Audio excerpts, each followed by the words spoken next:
Hi everyone, I am Aytek from Ofis Voyvoda Coworking Space located in Galata, Istanbul. Today, Chase Warrington from DOIST is joining us. Hi Chase. Hi, Itek. Good to see you again, or good to see you for the first time, I guess. But good to chat with you again. We've had some conversations, many at least. Definitely good to see you in person as well. So I wanted to hold this interview with you because there is a lot of people now going remote and there is a lot of people wishing to be a digital nomad. So I just wanted to share your experience with our listeners and our viewers in our office. So let's start. Yeah, sounds I good. I know that you work for DOIST. Can you give me some information about your company and what does a head of remote does in DOIST? Yeah, sure. So Doist is a software company we built two apps primarily that are most well known. Todoist, which is often considered like the leader in the task management to-do list space. And then another one called Twist, which is a team communication tool built specifically for fully remote teams. So think about like something like Slack, but like we're thinking we want to build something specifically for us that works really well for remote teams that want to work asynchronously primarily. And that's because we're a fully remote asynchronous first team. So we have around 100 people scattered around Wow. 35 different countries, and those countries are in all time zones. So we have people all around the world collaborating, and it's necessary for us to work predominantly asynchronously. Collectively, we're supporting like 40 million customers in 19 different languages, and and so we have a lot of our work cut out for us to say the least. So we have to be really productive. We have to work at a high level, but we also really believe in like letting people live where they want to live and work when they want to work, and just make sure they get their work done. So this is how we approach work, and it's a bit unique. It's a bit different. We don't have any offices. We never have. The company's been around since 2012, and we never once had an office. We don't do any virtual all hands meetings. We do bring people together a few times per year, but basically, on average, people have only about 2 hours of virtual work meetings per week. So I say that to say, like, we don't have a lot of FaceTime with each other. Yeah, And yeah. because of this very unique way of working, it's sort of my job to like fill in the gaps where I can to try to help us make this whole thing work. And so that's what I spend my time doing. That sounds amazing. And most of your clients, I guess, also work remotely as they use your software to work in collaboration. Is that right? It's a mix. So when we look at the two different tools, Twist, the communication tool, yes, very high percentage of those teams are fully remote or highly hybrid. I don't know if anybody ever said highly hybrid, but very high in a hybrid environment. And then when you look at Todoist, it's a huge mix. We have a lot of individual users who are just using the product on their own as their own personal productivity tool.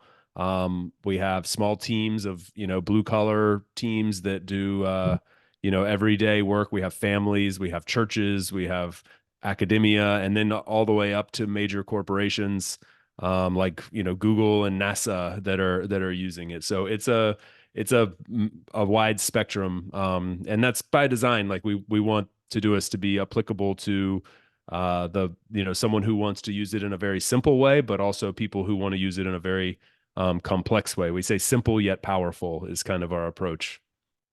I see. I see. Well, thank you for that.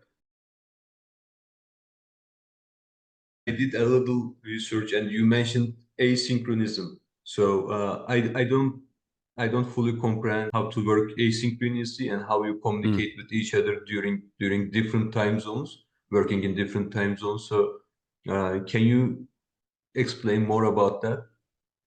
Yeah, sure. So there's kind of like two ways to communicate if you really boil it down to two different things. Like one is synchronously, which is what we're doing right now. The most synchronous thing we can do is like be in the same place at the same time. So like traditionally the way we worked is we would all gather together in a conference room and get things done, or we would go meet together somewhere and get things done, or maybe talk over the phone or over Zoom. These are all synchronous activities because we're synced up at the same time. But you can also do synchronous activities in, email. If the expectation is that I send you an email and you are going to reply right back, that's pretty synchronous. And instant chat is pretty synchronous. So as we move along the spectrum from synchronous all the way to asynchronous, which is I don't expect an immediate response. There's somewhere, most teams fall somewhere on the line of what their expectation is. Ours is way over here. It's way asynchronous. So we don't expect immediate responses from our teammates. We don't put an emphasis on like being available to respond. We put a lot more emphasis on giving people the chance to disconnect from their chat tools, to not be sitting in meetings all day. Obviously, people live wherever they want, so they're not forced to be in a specific place at a specific time, in person or virtually. And so what that means is like basically we have to have an amazing documentation system so people can access information at all times. We have to have really strong standards around when we expect people to respond and when we don't. And we have to have a lot of people who can work autonomously and not need the input from other people to move things forward. So at DOIST, for example, like our expectation is that when I send a message, if I send a message to you, my expected response time is 24 hours. So I know that when I send that, I might not hear back from you for 24 hours. And that's not always the case. Often, you will hear back in 5 minutes or 30 minutes or 1 hour, but the expectation is that there is no expectation, I Yeah, I guess. see. I see. Well, whenever I sent you an email, you always responded within an hour. So Special treatment for you, thank you. That's a thank you for taking such good care of our team in Istanbul. Genuine pleasure. And by the way, your team is amazing. I would like to put this out. And everyone I met in your team are special in their own kind of way, and they are so joyful. They are full of energy.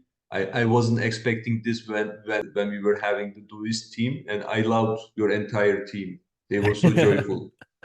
I'm glad to hear it. Yeah, we hire really good people, and I mean that's one of the benefits of hiring worldwide. We can pick from exactly who we want, what matches our culture and our values, and we want good people, not just talented people, but good people. And I think also as a remote team, you only get people. We bring people together twice per year, so every Mhm. 6 months we have a gathering like what you just experienced in Istanbul. And when you get together with your teammates just twice per year, I mean, you're in a great mood. It's a fun week, and you look forward to it, even if it's a lot of travel and a lot of work. You enjoy it. So you're catching people in the best week of the year. I think so too. Yeah, yeah. They were having good time.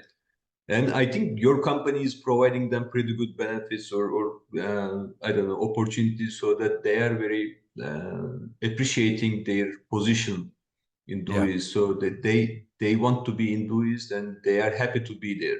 That's also yeah. matters a lot. That's also changes the entire energy of the people that working with you. Absolutely. Yeah, I mean it improves, employee satisfaction, employee engagement. These sort of things help build trust, they help build buy-in. They certainly help with like employee attrition and retaining people for long periods of time, which is as a very valuable thing from a business standpoint. So yeah, I think this is extremely important, and we say we're a people-centric company, meaning that we put our people at the center of what we're trying to do as often as we possibly can, and try to treat them well and make decisions that will positively impact them as much as we possibly can. That sounds great. I am happy to become aware of DOIST team and DOIST culture. That's it. I want to speak more about your experience actually. As far as I know, you started working remotely in 2009 and you have been living in Spain since 2008. Is that right? That was 2018. 2018. I'm so sorry. But Yeah. yeah, the first number is correct though, since 2009. Yes. Yeah. And I want to know about your experience about starting remote. Like moving to Spain is a big step. Yeah. Some of my colleagues and friends already did similar things, and it is not easy to start living in a different country. And beside that, keep working at the same time while adjusting to the new environment and new Mhm. country rules. How was your experience? True. It's not to be underestimated, the challenges associated with moving abroad. It's a lot of fun, especially if you're the type of person like I am. I feed off some of the energy of being in a new place, experiencing new cultures. I love to travel, and that's one of the things that originally, attracted me to remote work. But now it goes well beyond travel and just the experiences that I get to benefit from because of the location independence. But this is a big part of my life. I've lived in a handful of different countries around the world, and been through lots of visa and bureaucratic issues alongside those things. In fact, we had to delay our interview this morning because I was caught up at a visa office. Yeah. These kind of things are a big part of the dark side of moving abroad. But for me, it's been a net positive completely. I mean, learning new languages, experiencing new things on a daily basis, meeting people with different perspectives. I also work in a very international environment with 100 people in 35 countries. Like every third person is from a different country, so having that like cultural awareness and being able to see things from another angle um, is an important part of the way we work, and personally I just enjoy it. So I talk about this a lot. I host a podcast called About Abroad, which is talking with people who have moved abroad and spent significant time living in other places. And this is all part of the experience. Like I thoroughly enjoy it, but I don't shy away from the fact that it can be a frustrating experience at times as well. And especially initially, I tell people like I wouldn't bother moving abroad again for like any less than 3 months. And, really in my mind, it would be like a year. Because I think it takes like 3 to 6 months just to get like situated, just to know where the post office is and the grocery store and make sure you got your paperwork in place and all those things. So like, I've been abroad, I've been in Spain now for 6 years, and it's like my second home now. That's great to hear. I'm very happy for you. I know that this is very challenging, but I'm great that you are overcoming it day by day. So, Chase, my next question is about your team and about collaboration. Have you ever observed any unique benefits or challenges associated with having a team of digital nomads in your day-to-day work? Yeah, the interesting part about this question is that a lot of people assume because we are a fully remote team and theoretically you can work wherever you want, that people take advantage of that by traveling all the time. But in truth, of the 100 or so people, we have probably two that would really consider themselves digital nomads. And so actually most people live a pretty like normal day-to-day life.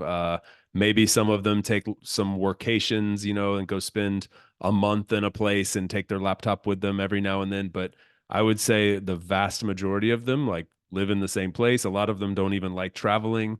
So it goes far beyond like the traditional digital nomad stereotype. Like these people are actually working remotely because it allows them to stay in their small town instead of moving to the big city, or it allowed them to relocate because their partner is from another country or another part of their country.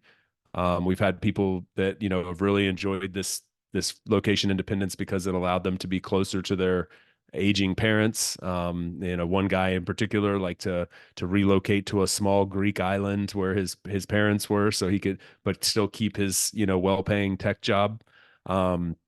So I mean, I think that's the interesting part. Now, there are like still challenges associated with running remote teams and running teams that are spread across the world. So that those things are real. Like no setup is perfect. There's problems with the in-office experience, like commuting to that office, or maybe sometimes it's not the best environment for you to work in. But there's also problems with having a fully remote team. Like some of that involves slower response times, or it can be difficult to read people. You lose a lot of communication. We communicate, like, I think 80% of our communication is nonverbal. Yeah. Our facial expressions and hand gestures and body language tells a lot, and you miss a lot of that in a fully remote environment. So yeah, there's certainly some challenges, but I guess we see it as there's challenges with every setup, and you just have to learn how to mitigate them as best you can. I understand. I totally agree with you. I have done sales for over 8 years, and I always feel uncomfortable when I am having a Zoom call about a sales opportunity or something like that, because you cannot actually read the room very Yeah. well when you are in a Zoom call, and you cannot read the gestures very well because you are unable to see the, for instance, if hand gestures or if the tapping their foot to the floor, you don't know anything about, and you can barely hear them. So it can be very challenging and troubling. 100%. Yep. I see. Okay. I actually met with one of your team members. He lives in a boat, one of the Greek islands. And Mm. for instance, in his case, I totally agree to live in a remote location because as long as you have internet, you can enjoy your time in a boat, living. You don't even have to be in the shore, Yeah. you can just go anywhere you want, which sounds Starlink has amazing. changed things quite a bit. You can you can Yeah, from almost anywhere now. that's right. So when we speak about remote working, and I know that I know now that most of your team is not digital nomads, but they work remotely. So how do you measure the productivity, and how do you keep the performance in higher standards when people are all remote and when you are working in a different time zone? Does DOIST software to DOIST is to maximize your productivity, or how do you keep your team's motivation and communication through that? Yeah, you have to be very intentional about the way you communicate. So we say, like, there's no such thing as over communication Yeah, in our infrastructure. So we predominantly use Twist, which is our communication tool. Again, kind of like if you're familiar with Slack or Microsoft Teams or yeah, something, it's in a similar structure to that. And so we put everything in Twist. We're very intentional about creating dedicated threads within Twist for every single topic. So we try to keep conversations very topic focused. We're very clear about our mission statement and core values, and always trying to reiterate these. We've developed a proprietary, I guess, I don't know if proprietary is the right word, but we've developed our own project management system that works really well for us, which allows us to work in cross-functional teams for multiple months at a time. So people are always getting to work on new projects that are exciting to them, that fit their skill sets, and kind of push things forward in 4 week sprints, month after month after month. So we're we're always tweaking this, but like we've kind of had to build out our own systems. The other thing is we have a company handbook that's accessible to everyone at the company that has over 1,200 pages in it, of documentation on pretty much everything that the company does. So we always say, like, when something new is kind of hard coded into the company's DNA, we say, hey, that needs to be documented. And so we're constantly adding to it. In fact, I'm working on that, on that as we speak today. yeah. Just updating a bunch of documentation. So these are all like very core things to make sure that fully remote teams have at their disposal.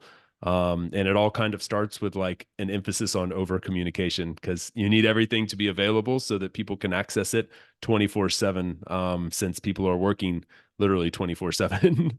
I understand.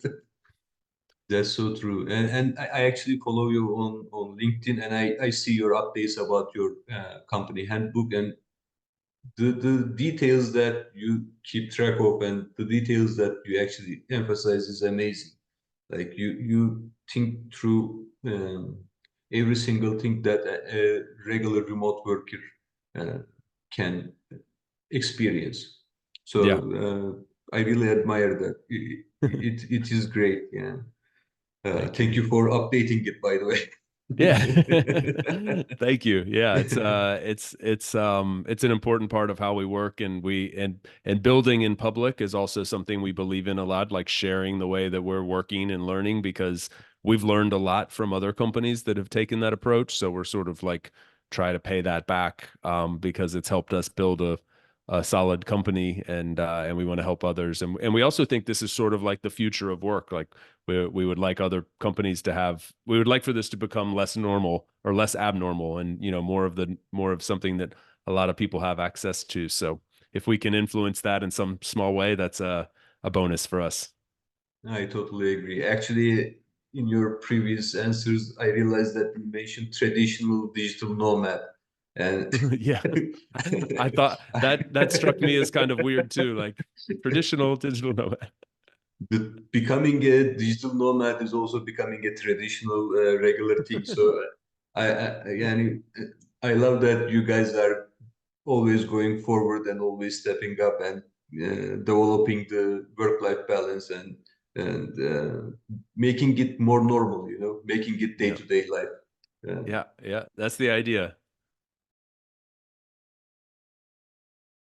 I actually want to talk a bit about work-life balance as well, because your team is always remote and working in different time zones, and you might need to work at the same time with your colleagues in different time zones, and it's hard to um, create this work-life balance while you are doing this. Also, you are working for a company, you are a part of a company that developing the future, in my vision. So it's impressive in a way that you have to compromise yourself from your life to make it better. But on the other hand, you have to, maximize your life balance as well to keep your spirits up and, keep your performance engaged. How do you do Absolutely. that? Um, yeah, so one of the things we put a lot of emphasis on is like when you work remotely, it's theoretically possible to work all the time. I mean, you just really need your laptop, and most people are working from home, though we do pay for people to we provide perks for, like, we pay for people to go to a co-working and things like that. But like, a lot of people, their office now lives where they live, and it can be very tempting to be on all the time. And so we're very opinionated about rejecting that always on mentality, and encouraging people to disconnect. We don't award people for being available at all times. In fact, we call it out when we see it and say, Mhm. you really need to disconnect. We don't value being present and responding quickly, so that means there's no point in you being attached to your chat tool at all times, and just responding as soon as possible. um and so I think it starts with that. Like there's a very strong emphasis on maintaining people's work life balance. We don't track hours, but we tell people, your expectation is that you're working a standard 40-hour work week, more or less. And like if you if you feel like your workload is stretching you far beyond that, then we need to adjust the workload, or we need to help you do better at your job. So I think that, along with, like, we offer significant time off. Collectively, you have 52 days per year off, 40 vacation days and 12 health days, in case you're not feeling well, or extended leave or whatever. Um, and so, encouraging, we require, and a lot of people will say, like, oh, that's great, but a lot of companies, you're not really allowed to take that time. Like there's a lot That's of right. companies with unlimited PTO, but you're not actually allowed to use it, or nobody actually does. But at DOIST, you're required to use at least 30 of those days, and most people, a large majority of them, use all 40 vacation days and a large percentage of their health days. So We really encourage that. We're, as leaders in the company, we're vocal about using them. And when we disconnect, you're you're genuinely off. I mean, you're not allowed to work. So if you're out of the office and you're caught working, it's like a bad thing at DOIST, not something you would get praised for, which I think is the case at a lot of companies and a lot of cultures. So Yeah. those things, along with the perks that we offer, we pay for people's gym memberships, and we support people in terms of like helping them grow professionally and take on side projects and whatever it is that like really makes them have a fulfilling life. We want to do that. And then extended parental leave, regular retreats with your teammates for travel opportunities. These types of things I think help find the balance. Like, we're going to grind and work really hard when we're at work, but we also encourage you to disconnect and go live your life outside of work. That's very important to us. And not only personally, as a family as well. We are supporting their Yeah. family as well, their lifestyle as well, which is amazing. Yeah, absolutely. And a lot of that starts with the whole like location independence thing, like allowing people to, like, where you live is a huge like contributes in a huge way to your work-life balance and your happiness. And then on top of that, being able to choose when you work within the day is another big piece. Like, we have parents who, they've been able to uh like modify their standard workday so that it fits around their kids' schedules, and they have a much better quality of life because they have that autonomy to be able to do so. So I think this is another part of like the future of work that we envision, where more that becomes the norm, as I think it should be, and if it's possible with your type of job. So in our industry, that is generally possible, and we feel like it should be the norm. I I I definitely support that, and I agree with you.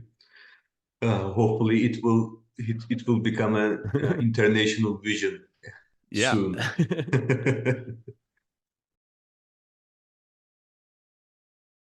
Uh, so you mentioned that you actually support people from the West to work in co-working spaces if they need it, or do gym memberships and stuff. Uh, I want to ask about the co-working spaces, as it is my job as well. Yeah.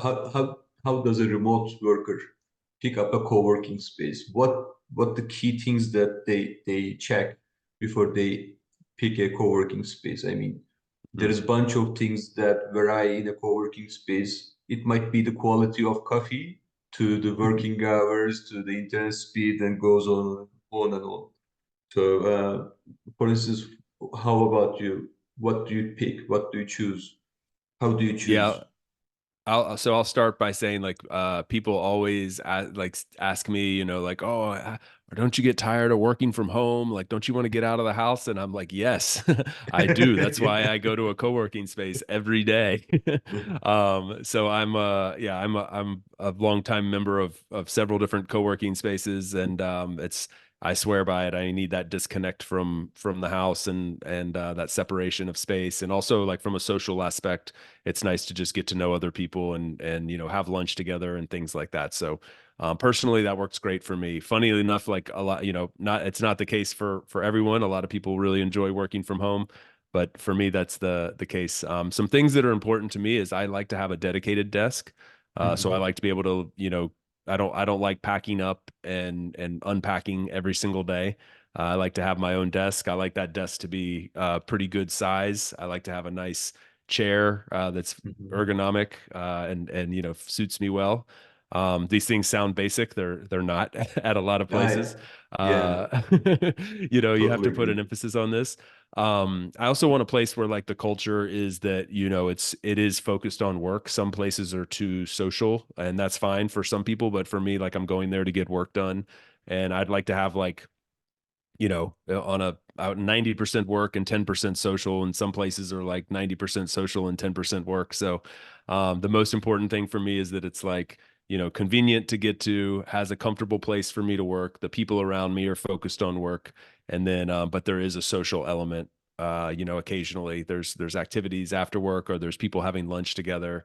Another thing I think is really important is like, what is the culture around meetings and phone calls. So some co-workings are like everybody just is having their meetings. It's an open pit of people just talking really loud, and maybe you have to have your noise canceling headphones to block it out. But personally, for me, that doesn't work. But I also don't like the far end of the other spectrum where it's like a library and there's no noise, and as soon as you speak, there's a everybody shushing you. So somewhere in between where it's like, if you're going to have an hour long meeting like we're doing, hopefully there's a private space you can go to, a conference room or phone booth or something like that. And then also like, on the other hand, if I need to have a quick 10-minute call with someone and I can talk kind of quiet for a little bit, like that's okay too.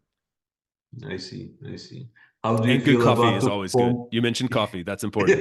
Yeah. I, I, Also a I, place to prepare food, some of them don't have a place, but like if you can have a place with a refrigerator and a microwave and, a place to kind of go and prepare lunch or something if you need to, like that's a nice bonus. I see. I see. How do you feel about the phone booths with no glasses, just basically wooden butts? How do you feel about those? I definitely prefer some glass and some windows. But I mean, honestly, I'm not. I think this is such a like huge step that co-workings have taken recently. Just having these, like conference room space is very often like a very valuable commodity at co-working. So like, I've been in co-workings with 30 people and there's one conference room and you have to reserve it. And if meeting times change and things, people run over, but you've got to meet. So like when you're constantly like, it's like a revolving door trying to get into that conference room for a meeting. But like if you have these phone booths where people can just come and go, or maybe you can reserve them also, and you can have maybe three or four or five of those in a co-working space, it makes it so much more accessible. And like that flexibility is super important to me. So I'm like, whatever, as long as you have one or a few, Yeah, like that's great. I won't be picky, but if I can be picky, I'm choosing the one with the windows. I see. I think flexibility is the right word here. I totally agree with you. I don't like cramped areas. I like to have a lot of windows when I'm working and studying. So Yeah. an open air area or preferably a room with a lot of windows is a great option for me.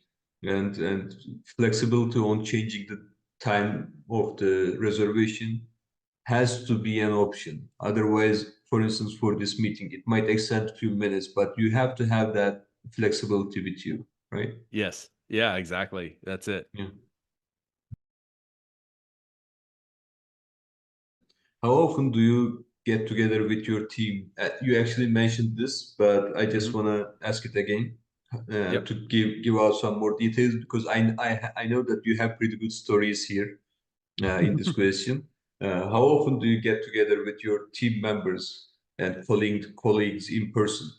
I understand that DOIST has annual meetings, get-togethers in Hmm. variety of locations, not only in one country, one location, but you actually meet up in different locations. Yeah, that's right. So we have two meetups per year for Mhm. everyone in the company. So one is what you just experienced, which is what we call mini retreats.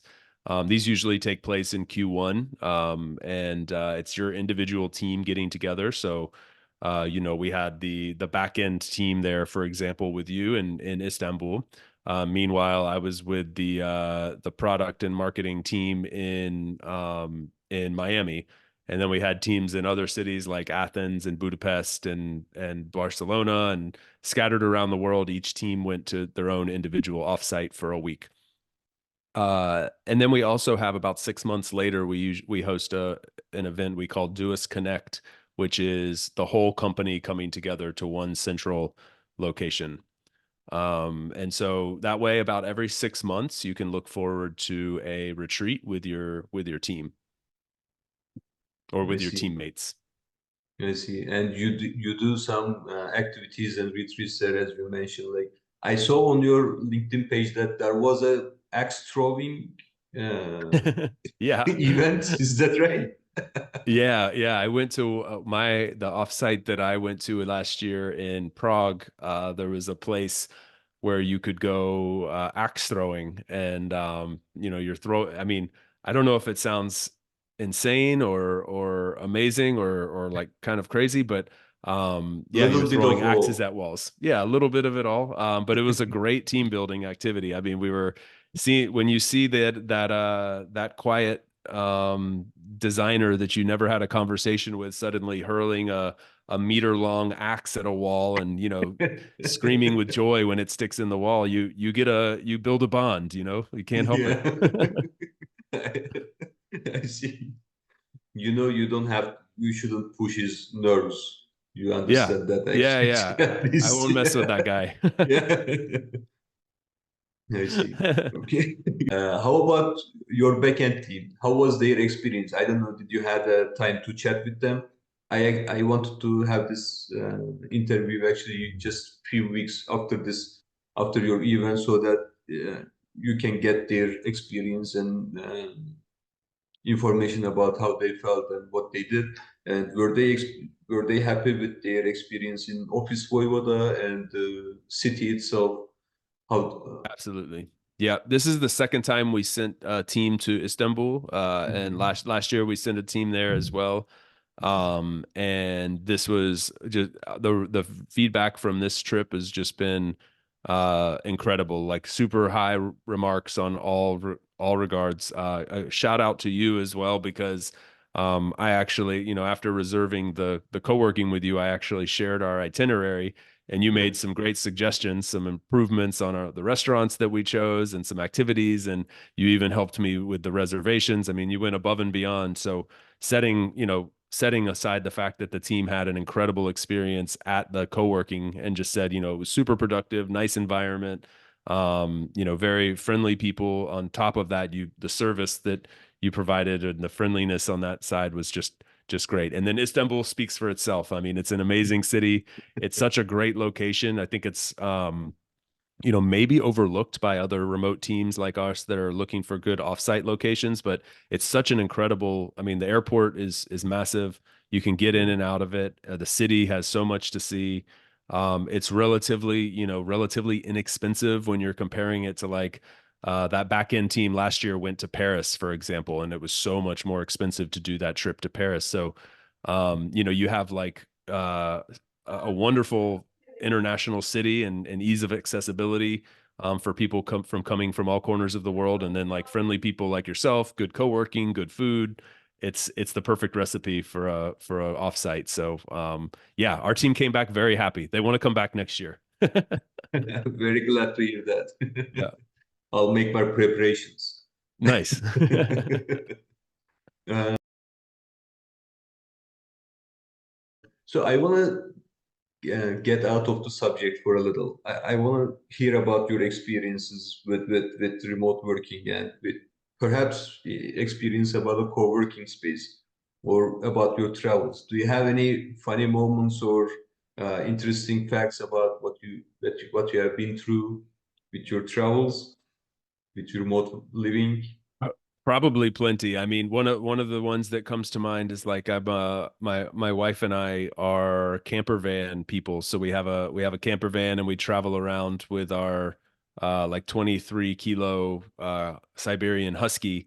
So we Wow. live in Spain, but we travel a good bit, and we've had a lot of bad luck with a camper van with breakdowns. Last year we broke down in Croatia for two weeks while we waited on a part to arrive, and we've counted over 16 different tow trucks with our Luckily, you camper are vans. working remotely, so there is no Yeah, work doesn't issues. have to stop.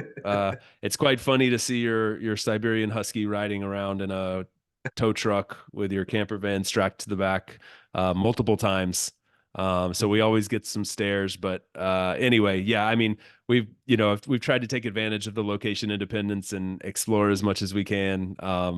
So I think there's a lot of funny stories around that, and also just like traveling with a dog is a experience in and of itself. I wouldn't necessarily recommend it if you don't have to do it, but if you have a dog and the itch to travel is, if you have that itch to travel, then you can know that it is possible. It's just challenging. Yeah, yeah. So I want to ask about your company now. Um, there is always, new people graduating from university and looking for new opportunities. I know that DOIST always looking for new talents as well.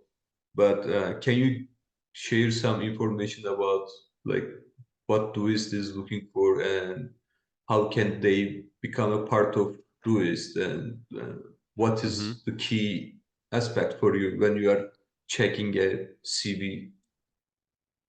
Yeah, so I mean, first and foremost, obviously, we're looking for years of experience in the given field. Like, we want functional experts, and because of we're a relatively small team, and we're hiring from around the world, we don't normally have a shortage of applications for a given role. So we're not sure. It's actually a little bit of a problem because we would like to hire younger. In some cases, we'd love to, like, hire some people, and we have, but it's just not the norm where you hire somebody straight out of university or maybe with 1 year of experience into sort of a junior role. But the truth is we're a very small, nimble team. And so generally when we hire, it's first, we're looking for someone that's needs to be able to have had the experience to fill a big void. Um, and so, we're looking for people with experience doing the job that we're doing. We're also looking, like, how good of a communicator are they in a asynchronous environment. They need to be Mhm. really good writers. And so, we've had some experts that are incredible, but aren't able to really articulate their ideas very well in the written form. Maybe they're even really good at speaking it, but or presenting it in person, but we're working in a different way. So you have to be really good writer, and a lot of people take that to mean like they need to be able to write a lot. Actually, like, brevity is a superpower. So being able to articulate your idea in the fewest words possible is very core to, like, being good at writing in the way that we look at it. And that's because, when you're communicating in the written form, when everybody's doing that, there can be a ton of information to digest. And so, you need to be able to get that information down to as little as possible, but still make your point. And and so we put a lot of emphasis on that. Also, I think, like, autonomy is really important.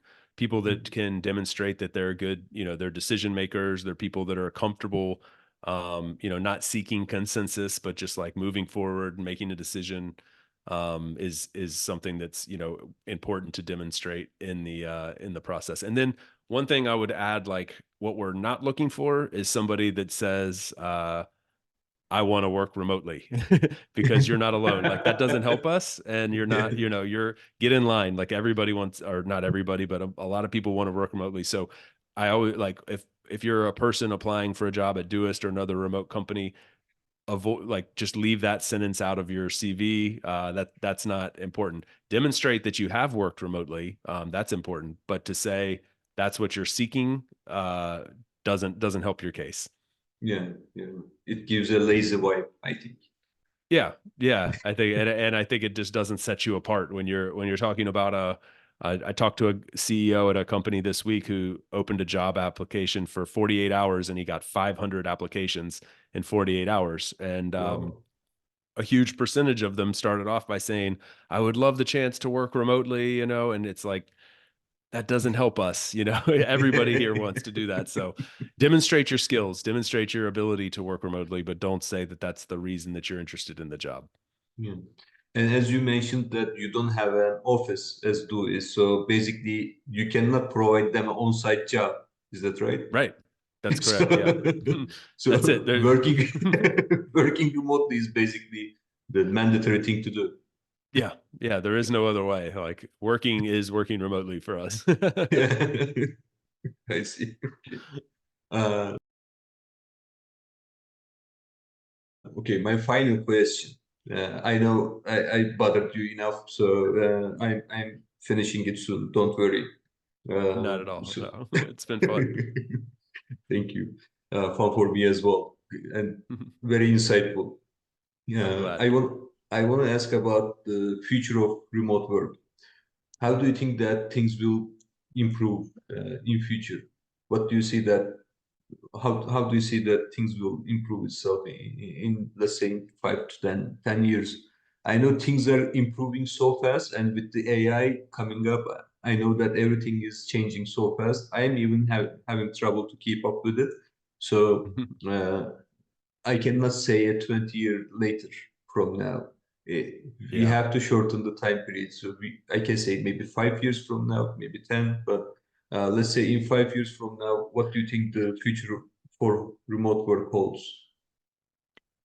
Um, so there's a lot of data out there that can kind of predict this fairly well, just in terms of like number of days worked remotely and number of teams adopting remote work, number of teams going fully remote, et cetera. So like the data reflects that most likely like remote work will continue. Like if you think about it on a curve, or Mhm. like a graph, like we had remote work very low on that graph, number of days worked remotely, let's say, pre-pandemic, and then pandemic came, that number shot up, skyrocketed, and now it's leveled back out. It's come down a lot and leveled back out into like a normal place where, you know, you have at one point you had like 20% of teams pre-pandemic that were working in a hybrid setting, and now it's more like 80%. So that's massive. And you had less than 1%, far less than 1% working fully remotely, and now you have something like, you know, 7 to 8%. So like we've come a long way, but people tend to think like, oh, remote work is dead because, you know, it's come down so far from where we were during the pandemic with all these return to office mandates, things like that. But the real data shows that from where we are today, like number of days worked remotely and number of teams working hybrid and or remote first, that number will incrementally increase over time at like 1 to 3% per year. So compounding that, you know, in 5 years, you're talking about like a pretty hefty number of teams working either hybrid, some form of remote, or fully remote. And so if you think about like, you know, the generation behind us is the future. Like they're going to grow up with remote work being a much more normal thing than you and I did, and that will just continue to perpetuate itself. Alongside that, like all the tools and processes and workflows that are being built and shared now are going to become more commonplace over time. They're also going to become more refined and better, to enhance the productivity and some of the pitfalls of remote work. So the demand for it is there. I think like the natural assumption is that the tools and solutions to the pitfalls will fill those voids. Like they'll be created and continue to like enhance what we're able to do remotely. So I think the future is bright. Like the big thing for me is like I don't think it's correct to say like in office is bad and remote is good. It's more just like we want to make sure that there's flexibility and optionality for people. And I think that's, if that's your goal, like for more optionality, for more access to remote work, then I think the future is bright in that regard. I see. I see. Well, I'm hoping for more remote future as well. Hopefully it will come. It will definitely arrive soon. I mean, as you mentioned before, the new generation, the next generation coming up, already adapted remote working and remote living.